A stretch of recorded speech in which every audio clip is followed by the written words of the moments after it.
Okay, this is going to be a video on still multiplication properties of exponents, but this time we're going to look at the power rule, so a different rule. So I can here use properties of exponents, and we're going to be looking at that power rule. And just one quick reminder here about what an exponent means. Reminder that m to the fifth here means I'm going to multiply m times itself a total of 5 times. So it's that repeated multiplication. And so let's take a look at, from our definition, what this would mean here. So remember that I've got this thing in parentheses that I am going to multiply times itself 3 times. So I would start out with a to the second times a to the second times a to the second. And then from this point here, I would have a times a, because that's what a squared is, and another a times a. And finally a third a times a. And I notice that in my pattern of repeated multiplication, I end up with a to the sixth. So as we go through here, I kind of want you to look at what we had for an answer and what we start with for exponents up here, and see if you can start to notice any sort of pattern. Okay, we'll try this one here next. Y to the third to the fifth power. So I would have, oh, come on now, pen. I would have y to the third times itself a total of 5 times. And I know that y to the third is really y times y times y.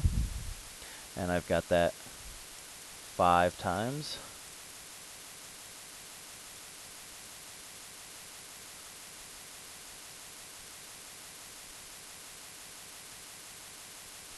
And so if I count these up, I've got 1, 2, 3, 4, 5, 6, 7, 8, 9, 10, 11, 12, 13, 14, 15. And so this thing would look like y to the 15th. Again, see if you can notice any sort of pattern between our answer exponent here and our given exponent. See if you see any sort of thing happening.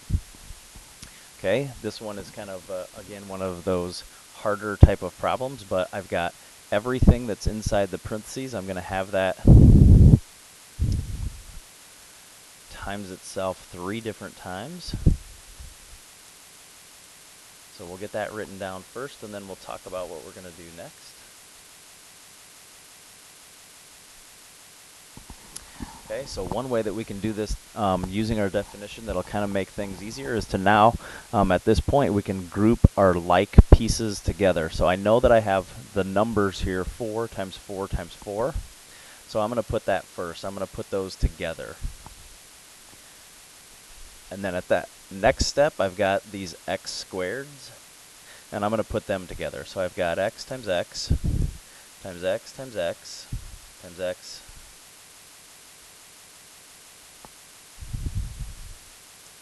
times x. Okay, so I've taken care of my 3 x squared terms. And then we can come up here to the y's. And so I've got y to the third 3 times.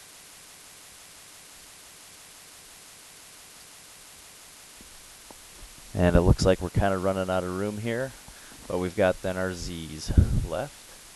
So times z times z times z. So now what we need to do is we can get out our calculator and take a look at 4 times 4 times 4. Well, 4 times 4 is 16. 16 times 4 is 64. And then I've got 1, 2, 3, 4, 5, 6 x's, so x to the 6th. And I'm going to count up my y's here. 1, 2, 3, 4, 5, 6, 7, 8, 9 of those, so y to the 9th. And z to the 1, 2, 3 of those. And so that's kind of a doozy. And so when we write out this this problem by definition, we end up with this great big long line. And again, that's more than okay. But we do have this pattern that has developed that tells us that when I have something here with an exponent, also with an exponent outside the parentheses, that all I have to do is multiply.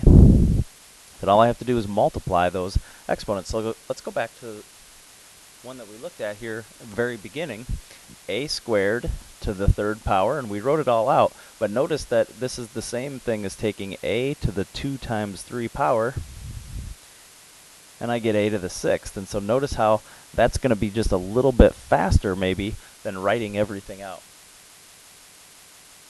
Again, I am not trying to discourage you. If you would prefer to write everything out, by all means do so. It helps you get it right, but these rules will help us. So I will take a look at this problem here doing the definition, and then I will show it to you with the rule. So this would be p to the 4th q to the 6th times p to the 4th q to the 6th. And so again, what I am going to do is take a look at my putting the p's together first. So times p times p times p. So that takes care of the first one. And then I have the same thing again. And then I've got the q's. So q to, oops. Try that again. Q's, not 6's.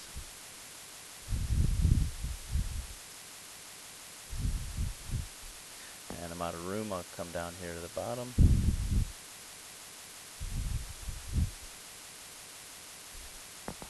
And so writing it all out, if I count up the p's, I got 1, 2, 3, 4, 5, 6, 7, 8. So p to the 8th. Q to the 1, 2, 3, 4, 5, 6, 7, 8, 9, 10, 11, 12. And there we go. Now, if I just use the power rule, notice how we've got, and I'm going to rewrite the problem, p to the 4th, q to the 6th, squared. This is going to tell me to take p to the 4 times 2 power, as well as q to the 6 times 2 power. So every single piece that's on the inside of my parentheses is getting multiplied by this exponent out here. And so I end up with p to the 8th, q to the 12th. And this is just my opinion, but it's a lot easier to look at that rule than it is to write out my whole definition up here and have all of these terms. So we've got one last one here. It says simplify using the power rule. And I want you to try this one on your own, and then when you're ready, hit play, and we'll see if we get it right. So I'm going to have 2 times 2 times 2, because I know that this cubed means 2 times 2 times 2. And then I can use my power rule, x to the 5 times 3, y to the 2 times 3, and z to the 1 times 3. So remember that if there's no exponent here by a particular letter, that it's an exponent of 1. And so as I go on and I simplify here, I have 2 times 2 times 2, which is 8. And I've got x to the 15th power, y to the 6th power, z to the 3rd. And I've used that power rule to kind of help speed things up. Again, if you prefer that definition, by all means use that definition.